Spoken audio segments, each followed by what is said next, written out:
Like that? Yeah, so now There it is. I was looking down here. Okay. Okay, so first thing you want to do is you want to have some way to monitor it with headphones. So you have a headphone jack on either side of this. So this one's already plugged in, so you could just use this if you want, if you know how to use that. I just took one out, plugged mine in.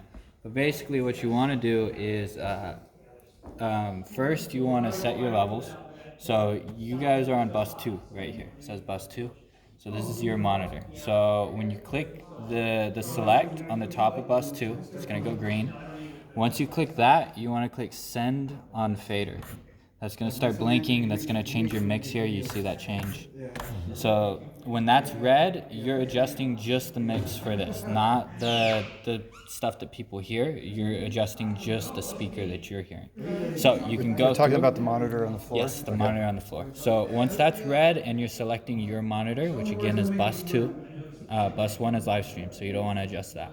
So bus 2, you select that. If you select bus 1, you'll see that it changes again because now you're selecting the live stream. So you want to be on yours, which is bus 2.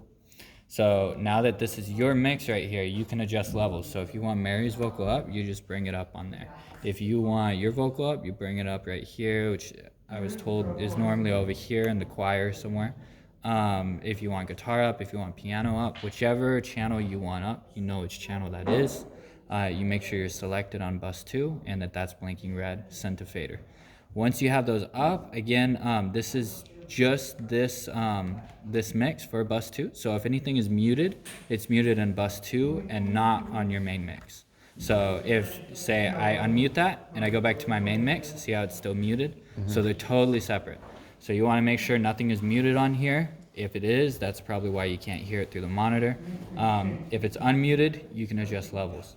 So once you have levels adjusted and you go back off of this, now this is your master. So if everything sounds well mixed, but it's too low, you bring that up. If everything's well mixed, but it's too high, you bring it down. Again, bus 2, you want to make sure you're on bus 2, which is your guys' mix.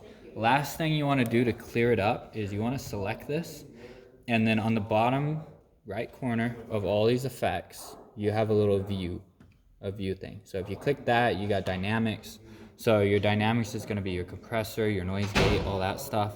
So I already put a dynamic on there. So if you guys get too loud, it's going to compress it just a little bit. That way you don't blow into the mic, you don't get interference. So if you click view on equalizer. So what I did here is I rolled off a little bit of your low end because a lot of issues with feedback with monitors comes from either your really low stuff or your really high. So I rolled off the low end and the high end a little bit. And then right here in the middle area, what I did is you select one of your EQs. So right now, I'm gonna just go to 2. So 2 is right here. If you look really closely, what I did is you bring the Q all the way down. So Q is gonna be how much it affects it. See that? Mm-hmm. So the wider it is, the more frequencies it's gonna affect. The thinner it is, it's gonna affect just a very small amount of frequencies. So you want it as small as you can get it. And then you're going to crank the gain all the way up. Now what this is going to do is it's going to sound very nasty. The reason for that is because then you can really focus in on each individual frequency rather than trying to guess and hear it in the mix. So you don't want to do this live. You definitely want to do this before you go live. That way people aren't hearing it because they will hear this if you're doing it. So if someone is talking right now, you'll hear a really sharp ring every time they say something.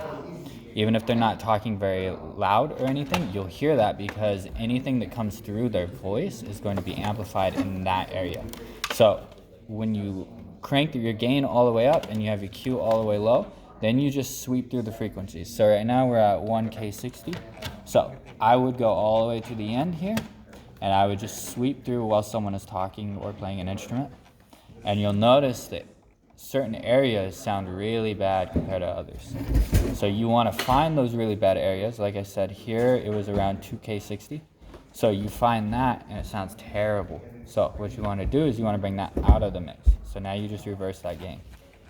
So now instead of amplifying that horrible sound coming through the mix, you're cutting it. Eliminating it out. Yes, you're cutting it completely out. And the cool thing is your Q is so small that it's only affecting that bad frequency. It's not affecting your overall high end or low end. Mm-hmm. So that's basically what I did. I did drop right here in the mids a little bit higher of a area, and that's just so that your mix sits well. I find from studio work and stuff that if you have a dip somewhere in the low end or the low mid to high mid area, somewhere in the middle, it'll sit in the mix a lot better. So that's basically it. Is I just overall just brought down certain frequencies that were troublesome, that sounded bad. Was that just in the about it. monitor or in what's? That's just in the monitor. Okay. Yeah. So So you would go through that through everything and just clean it all up. So I would only do that on master for the most part. I do Okay. that on individual voices. So I did go through while you guys were practicing, and I EQ'd each voice. So Okay. Mary's is EQ'd, Pastor Jose's is EQ'd, Pastor's lapel mic or whatever headset mic is EQ'd. These I didn't touch because we weren't using them, but I did EQ your piano. This, I believe, was your voice. I didn't really need to EQ much. And then your guitar, I EQ'd as well. So can you, one more thing, in the monitor, how'd you turn off the different channels coming in, like the piano, Mary's voice, my voice? So yeah, what you would do again is you go to your monitor. channel, which Okay. is bus 2. You want to hit select. So anything you're adjusting, you want to make sure you're selecting that. So when you select it, what do you, you're isolating it from everything else? Yes. So let's say you do want to change a certain frequency on something, and say it's over here, and you start messing with it, you're gonna change this. You're not gonna change your mix. Right. So you got to make sure you select whatever your mix is. That's telling the board that, hey, this is exactly what I want to edit right now. So once you select that, then you click the send on fader, which is gonna blink red. So that changes your mix right there. You'll see it change slightly. Yep. And you'll see it say channel 21 to, it's got an arrow to bus 2 or to bus 1. So you'll see it on there change a little bit. So to bus 2 right there.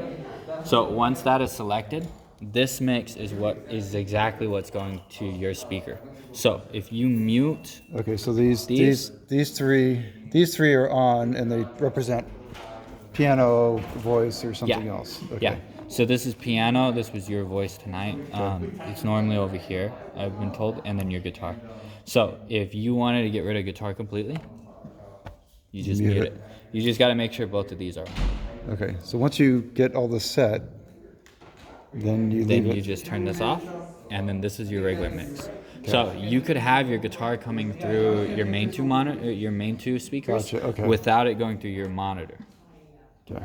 So, and then you could do the opposite as well. You can unmute it here, and you can mute it here, and then it won't come through the speakers, but it'll go through your monitor. Okay. Yeah. Anything else? No, I think that's it.